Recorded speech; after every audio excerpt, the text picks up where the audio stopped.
Yo, what's up? This is Mighty Mike at ngayong araw, magiging medtech motivational speaker ako sa event ng AMSD. Dito lang yan sa Manila Doctors Hospital.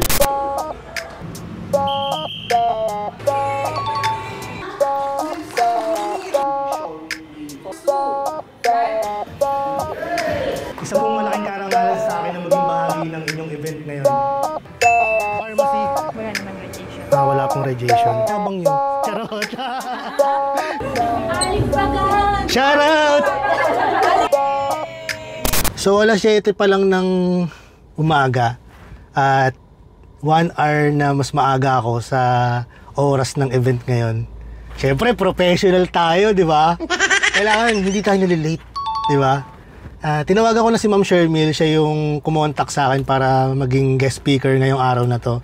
At sabi niya, pupuntahan niya daw ako dito. Antayin natin sila, Ma'am. So ngayon, nandito na tayo sa kasama ko sila Ma'am Shermil. Ma'am Shermil, kaway ka. Dahil maaga tayo, makita natin yung event para makita natin kung paano natin isi-set up. So mga ilang minuto bago magsimula, makita nyo ito yung stage ng AMSD event. Sa totoo lang, kinakabahan ako, pero gagawin ko lahat ng makakaya ko para ma-motivate sila. Imaginin mo, isa akong komedyante, tapos kinuha akong motivational speaker. Ano ba yun? Pero subukan kong gawin lahat na mapatawa sila at ma-motivate sa kwento ng pagiging isang healthcare worker ko, no?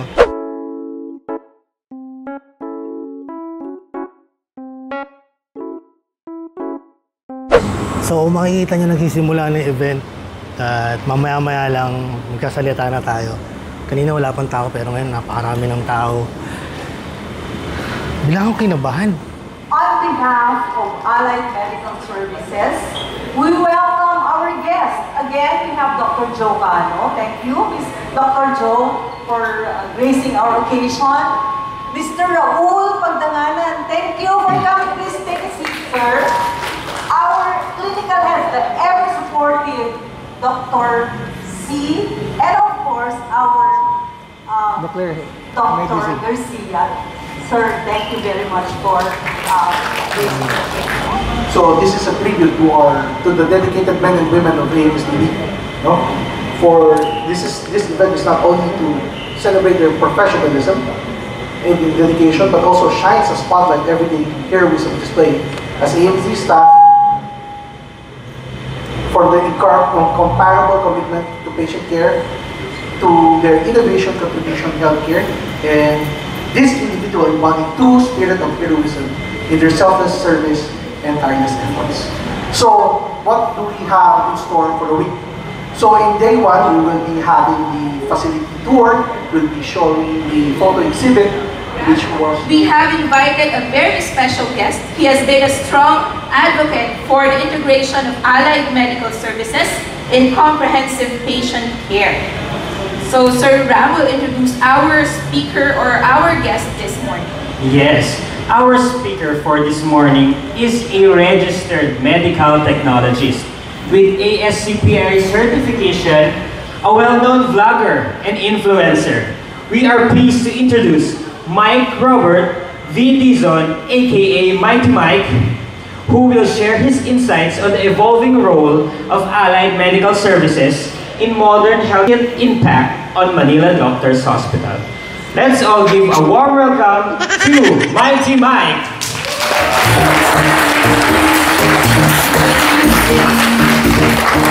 Good morning. Okay lang po mag-selfie muna para ma-post ko lang. Yayabang ko lang doon sa mga tropa ko. Selfie po tayo. Shout out. Good morning sa inyong lahat. Actually, ito po yung kauna-unahang magiging guest speaker ako face to face. No? Bago po ako magsimula, gusto ko munang i-congratulate ang bawat isang narito ngayon. Especially sa lahat ng members ng AMSD. Isa pong malaking karangalan sa akin na maging bahagi ng inyong event ngayon. 4 months ago, nag-message sa akin si Ma'am Shermil. Naghahanap kayo ng guest speaker para sa event na ito, di ba? At isang content creator. At yung hinahanap niyo yung mukhang artistahin, di ba? Eh, sino ba naman ako? Para tanggihan, di ba? Pero kidding aside, Isa sa dahilan kung bakit tinanggap ko yung imbitasyon ngayong araw na ito, dahil humanga talaga ako sa purpose ng event na ito. No? Teka lang, Doc. Sabihin ko, relax ka lang. Darating tayo dun. No? Humanga ako sa Manila Doctors Hospital at sa lahat ng staff ng AMSD. Para ang sarap magtrabaho sa isang institution na nag-e-effort na bigyan ng recognition ng bawat isa sa inyo. Palakpak naman kayo. Bigay na ako eh. Sino po yung mga nurses dito? May mga nurses ba? Wala? Mayroon? Konti lang. Yung asawa ko po ay isang RN, nurse din siya. No? At sa mga pinanggalingan ko pong hospital, nakadalawang hospital ako, bali 3 pala. Huwag kayong ma-offend sa mga nurses dyan. Kadalasan po talaga, mga nurses lang at doctors ang merong sariling week. Di ba? So, mga pinanggalingan ko ganun eh. Tapos kami, mga medtech, mga pharma, mga RT, mga radio technologies, hindi kami kasali. Tuwing Christmas party lang, doon lang kami sinasali. Real talk. Tapos ang gagawin nila, bibigyan kami ng grocery para hindi kami magtampo. Pampalubag loob. No? Pero sa totoo lang, sobrang humahanga ako sa event na ito at sanang maging ehemplo kayo. Dahil nagtanong-tanong ako sa mga kaibigan ko na nagtatrabaho sa ibang hospital. At dito ako na proud. And kailangan maging proud din kayo kasi nandito kayo eh. Dito kayo nagtatrabaho kasi kayo pa lang ata ang kauna-unahang may ganitong klaseng event. Palakpakan nyo naman ang mga sarili nyo. No? Bilang isang healthcare worker, sobrang nakaka-proud. No? Sobrang nakaka-proud. Hiring po ba kayo sa laboratory department? Maka-hiring kayo eh. Year 2020, nung nagsimula po ako gumawa ng mga comedy contents, comedy skits, dahil gusto ko pong makilala kaming mga medtech. Isa po yun sa mga naging purpose ko. Sabi ko, libangan ko lang to. Pero gusto ko magkaroon ako ng purpose. At gusto kong simulan sa kwento kung paano nga ba ako napasok sa mundo ng medical, paano ko pinasok tong mundo ng healthcare worker. At sisimulan ko sa kwento kung paano ko pinilit ng nanay ko na kunin ng course na nursing. Yes, tama po kayo ng pagkakarinig, hindi po ako medtech nung umpisa. Nursing. Dahil isang typical Asian mom po yung nanay ko na naniniwala siya na ang nursing ang mag-aahon sa amin sa kahirapan. Year 2007, graduate ako ng high school. At noong mga panahon na yun, sobrang in demand ang mga nursing. Sabi ng nanay ko, anak, mag-nursing ka. Yayaman ka dyan. Malaki ang sahod ng nursing, anak. So ako naman naniwala ako sa nanay ko. Nag-nursing ako. Kahit noong mga panahon na yon, hindi ko talaga gustong maging nurse. So natapos na yung speech ko at yung event. Ngayon magtutour tayo. No? Samahan nyo ako na libutin ang Manila Doctors Hospital. Sobrang ganda dito guys. So ito po yung pharmacy. Yes, that's for outpatient po. Outpatient.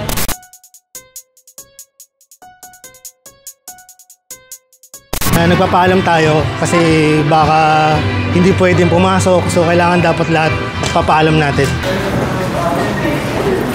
Grabe, daming kainan. Manila Doctors to, para ako nasa mall.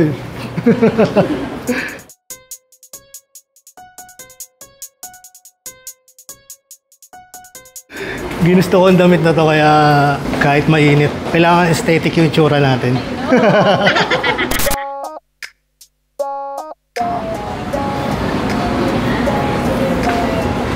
Wow, ang ganda.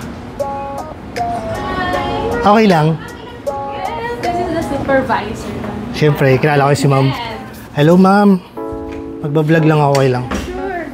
Ay, wait lang. Tatanggalin ko lang to, ha? Siyempre, parang maganda. Tour lang, tour.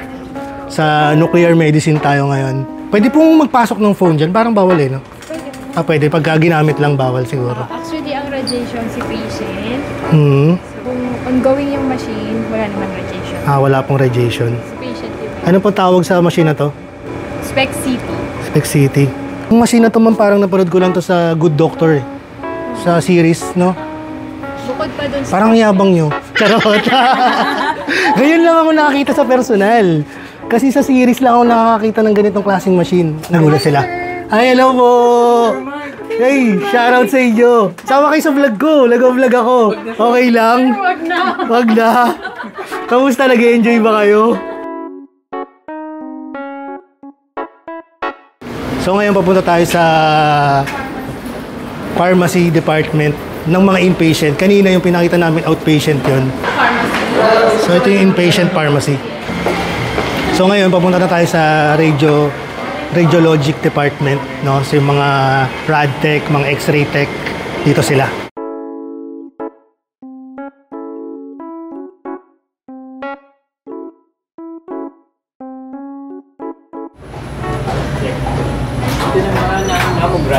Mammogram po. Ito po yung sa breast, no? Para malaman kung may breast cancer ka. Dito yan. So nakaupo siya dito. Bale, assessment, tatayo si ma'am dito. Dito iniipit Mhm. yung breast. Pero itong mammogram namin, latest version na siya. Hindi na ganun naiipit yung breast, no? Medyo... Yes, neuro department tayo, guys. Pero anong pong machine to, ma'am? EMG sir, for nerve and Ano pong nagagawa nitong machine na to? i-check sir kung may mga lumbar, CTS, carpal tunnel syndrome, Carpal tunnel. Okay.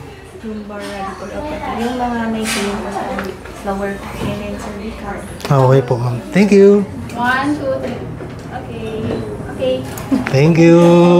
Ito po ay EEG sir. EEG. Electroencephalogram sir. So dito po yung sa brainwaves.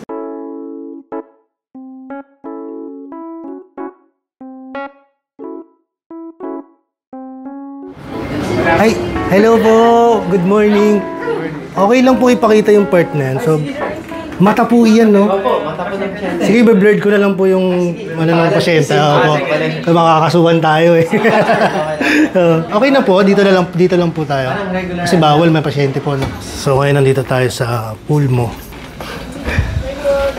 Okay. Sige sir, sundan nyo na lang. Pwede po. Okay. Sir. Hello po. Good morning. Good morning po. So ito po ay... Bronchoscopy room. Ano po ulit? Bronchoscopy. Bronchoscopy. So ito po yung mga equipments nyo. Ito ABG. Gusto ko yan. Nag-arterial. Video room. PFT room. PFT. Yan lang. Okay lang.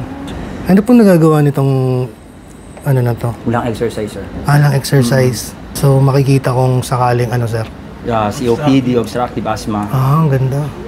Yes. So ngayon papunta na tayo sa department ng mga medtech. Shoutout, di ba? Bilang isang medtech eh, ito pinaka gusto kong pinupuntahan pag nasa isang hospital ako. Ako curious ako kung ano tsura ng mga medtech dito, kung mukha na bang pagod sa buhay. Love department. Kasi bawal tayo doon. Opo. Puro patient na dito. Nandun din ang extraction area. Okay. So ito blood bank and immune Hello cell. po. Okay lang po mag-video. Hello po. Kunwari masipag kayo kasi naka-vlog eh. Hello. Tawag ganun siya. Ito ng mga equipments. Pakita lang po yung... Hi, welcome to Blood Bank. Ayun! Magandang introduction. Anong section na rotator mo? Blood. Bakit kahire nyo ba ako? Charot! Meron kami apheresis machine. So, pwede po ngayon natin. Iyabang mo lang. Yabang naman!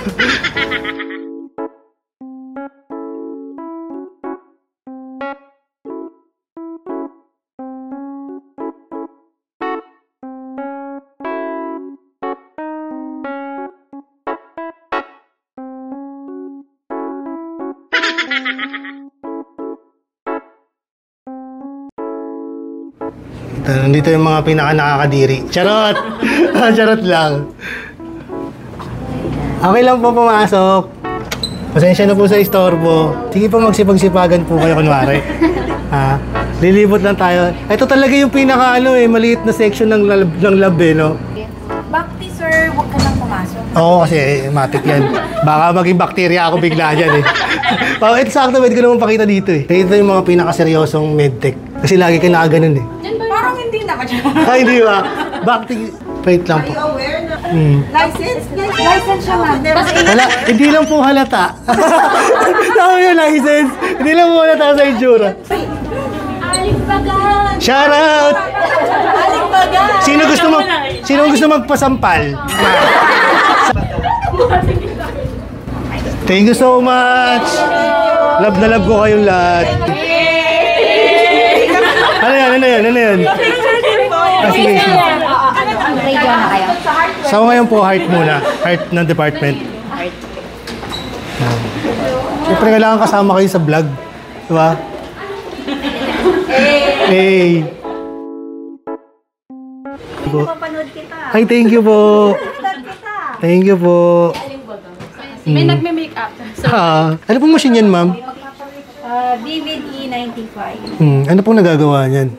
2D Echo. 2D Echo. 2D Echo, 4D, 3D. Ito na lang mas. Okay. Happy birthday. Thank you, sir.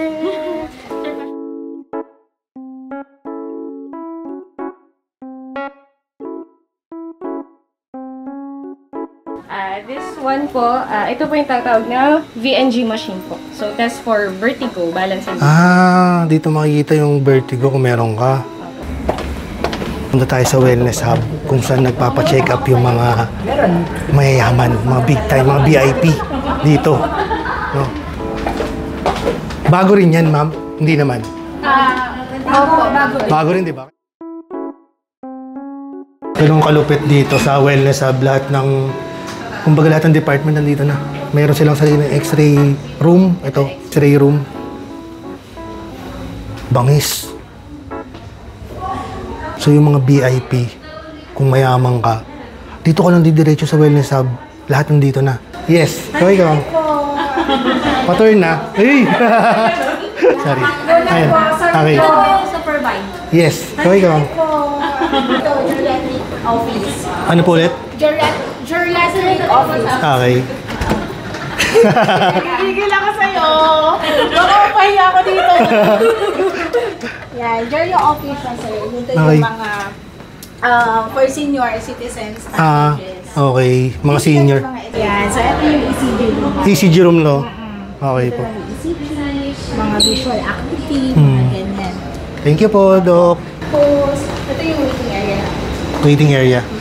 Yan, sa mga patients, may pantry doon. Okay. Para habang nag-iiyak. Pwede ka pa mag-open, no? Ayun, no? Sir, gusto ko bang kumain? Tut, peki yan eh. Gigigil ako sa'yo eh. Pwede ka mag-iuwi itong ano? Oo. Yan, may fried chicken kami. Chicken. May tilapia. Ito, treadmill exercise room. Treadmill and exercise. Diyan na rin Yung kumbaga stress test ba yun? Ayun ba yun? Apo, stress Yun, test. stress test. Diyan na din nagte-treadmill, ganyan. Ito sir, life coaching room. So meron din kami sir dito na by appointment na mga Life coaching? psychologist. Mga Bongga. psychologist. Nagpa-blood extraction. Dito, nagpa-blood extraction. Pero blood extraction lang siya. Tapos nadali na lang sa baba. Sa baba pa rin yung yung mga results. Okay. Ayan sir. Ito po yung ultrasound. Dito sa loob ng wellness hub. Dito na tayo sa department kung saan kayang gumanda ng mga pangit. Charot! kayang mas gumanda ng magaganda na Yun. Si ma'am sa ano kayo? Aesthetic aesthetic. department. Yes. So kayo yung mga Aesthetic and wound. Aesthetic and wound. So kayo yung mga yung itsura ko na to may pag-asa pa. Hoy, bakit kayo tumawa?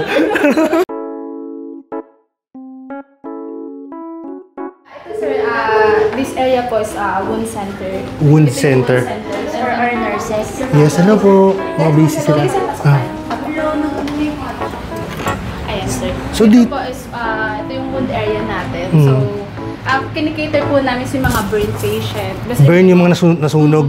Yung mga wounded na wound patient. So yung usually mga patient dito yung malalaking sugat. Yes, opo. Diabetic person. Yung mga diabetes. Yes. So, meron kami sa dalawang treatment room. This one. Dalawang, yes. Yes po. Okay. Tapos, pero hindi tayo pa din Okay. So yung mga rhinoplasty, Yes, sir. Blepharoplasty. Yan. Ang ino-offer namin, sir, sa aesthetic is like rhinoplasty, blepharoplasty, chin augmentation. ano yung yung sa eye bags? Opo, parang ganun. Opo. And then, breast augmentation. Yun yung mga liposuction. nagpapalaki, okay, Yes, ng and- boobs. Yes, liposuction. Yun yung mga gusto pumayat naman. Yes.